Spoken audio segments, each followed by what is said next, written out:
Assalamualaikum warahmatullahi wabarakatuh. Kembali lagi di channel Wahyu. Pada kesempatan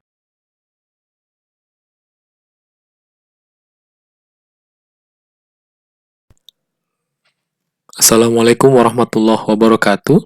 Kembali lagi di channel Wahyu.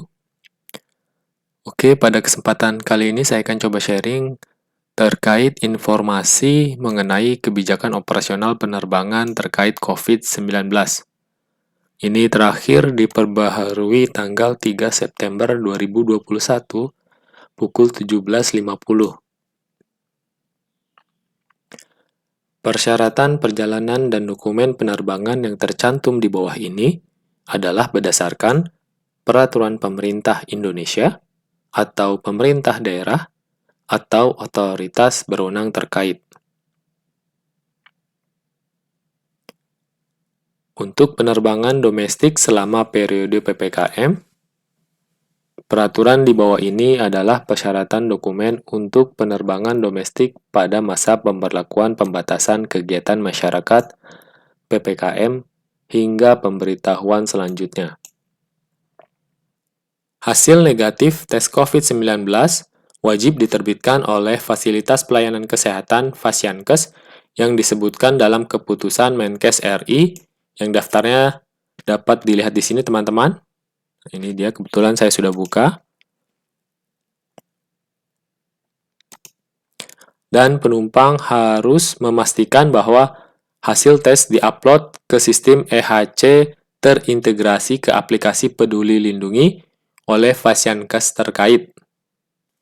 Jadi, hasil negatif tes COVID-19 berupa swab RT-PCR atau rapid antigen dikirim ke aplikasi Peduli Lindungi kita itu oleh Fasyankes terkait atau klinik terkait. Bukan kita yang menguploadnya ke aplikasi Peduli Lindungi kita. Ini persyaratan penerbangannya teman-teman. Di kolom pertama ada rute penerbangan. Di kolom kedua ada kartu vaksinasi COVID-19 minimal dosis pertama. Di kolom kedua, hasil negatif tes COVID-19 dihitung waktu sejak pengambilan sampel. Kolom terakhir ada persyaratan tambahannya. Untuk di PPKM level 4, ke atau dari Balikpapan, Jambi, Makassar, Palembang, Palu, Pekanbaru, Samarinda, itu menggunakan surat vaksin dan swab RT-PCR 2 kali 24 jam. Ke Tarakan menggunakan surat vaksin dan swab RT-PCR berlaku 2 kali 24 jam. Ke Banjarmasin menggunakan surat vaksin dan swab RT-PCR. Ke Manado menggunakan surat vaksin dan swab RT-PCR. Ke Kupang dan Labuan Bajo dari luar Provinsi NTT menggunakan surat vaksin dan swab RT-PCR. Jika teman-teman tujuan ke Labuan Bajo untuk berwisata, harus melakukan registrasi terlebih dahulu.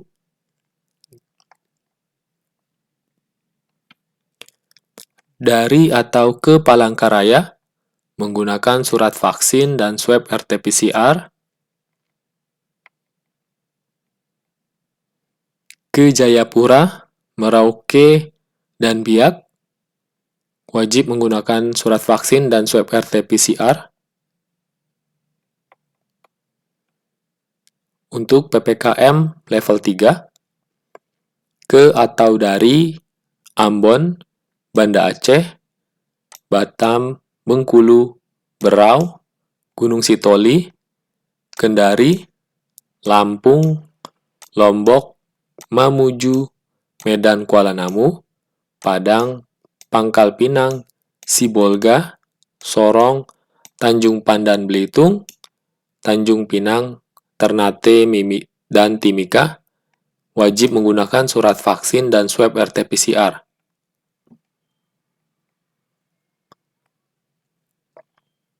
Untuk antar kota di dalam Pulau Jawa dan dari Pulau Jawa ke Pulau Bali dan sebaliknya, menggunakan surat vaksin dan swab RT-PCR. Dan dapat menggunakan rapid test antigen hanya berlaku jika memiliki sertifikat vaksin dosis kedua. Jadi jika teman-teman sudah memiliki sertifikat vaksin dosis pertama dan kedua, itu dapat menggunakan surat rapid test antigen. Ke atau dari ke Pulau Jawa, selain Pulau Bali, wajib menggunakan surat vaksin dan swab RT-PCR.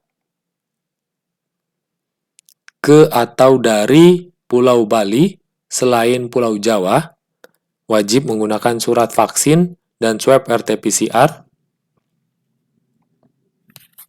Ke atau dari Gorontalo, wajib menggunakan surat vaksin dan swab RT-PCR.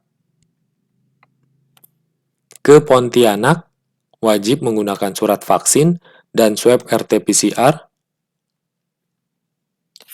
Dari atau ke Manokwari, wajib menggunakan surat vaksin dan swab RT-PCR. Dari atau ke Nabire, wajib menggunakan surat vaksin dan swab RT-PCR. Untuk swab RT-PCR berlaku selama 2x24 jam sejak waktu pengambilan sampel, dan rapid antigen berlaku 1x24 jam.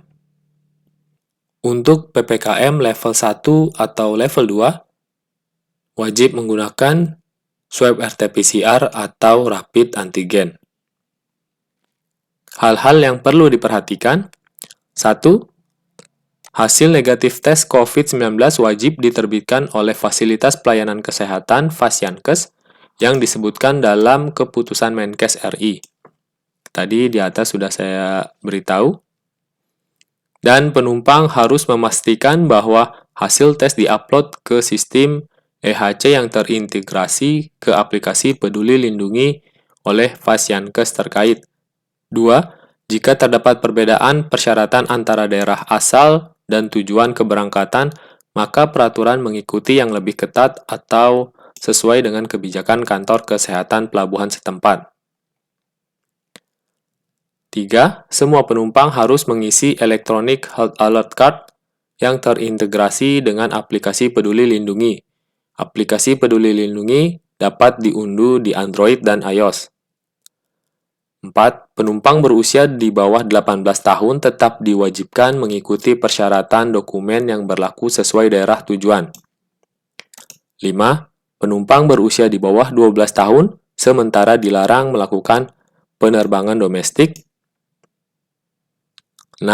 Penumpang dengan kepentingan khusus yang tidak atau belum divaksin dengan alasan medis berdasarkan surat keterangan dari dokter rumah sakit pemerintah dapat melakukan perjalanan dengan menunjukkan surat keterangan hasil negatif tes RT-PCR atau rapid antigen sesuai ketentuan destinasi tujuan.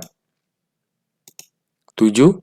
Penumpang yang berangkat dari wilayah yang tidak memiliki fasilitas tes RT-PCR yang dapat menerbitkan hasil dengan waktu singkat, dihimbau memastikan kebijakan otoritas bandara keberangkatan dengan menghubungi kantor cabang Garuda Indonesia setempat atau bandara masing-masing. Penumpang yang berangkat dari wilayah perbatasan daerah 3T, tertinggal, terdepan, terluar, tidak berlaku ketentuan surat kesehatan sebagaimana yang diharuskan. Nomor 9, penumpang dengan penerbangan domestik, transit, tidak keluar bandara, atau tidak ganti penerbangan, maka mengacu pada persyaratan tujuan akhir penerbangan. Penumpang mohon untuk dapat menyiapkan print out untuk dicetak seluruh dokumen persyaratan beserta aslinya sebelum tiba di bandara keberangkatan. Ini hanya untuk jaga-jaga teman-teman jika di bandara sedang ada kendala teknis dengan sistemnya. Baik, jika ada yang ingin ditanyakan, koreksi atau sharing informasi, silahkan tulis di kolom komentar.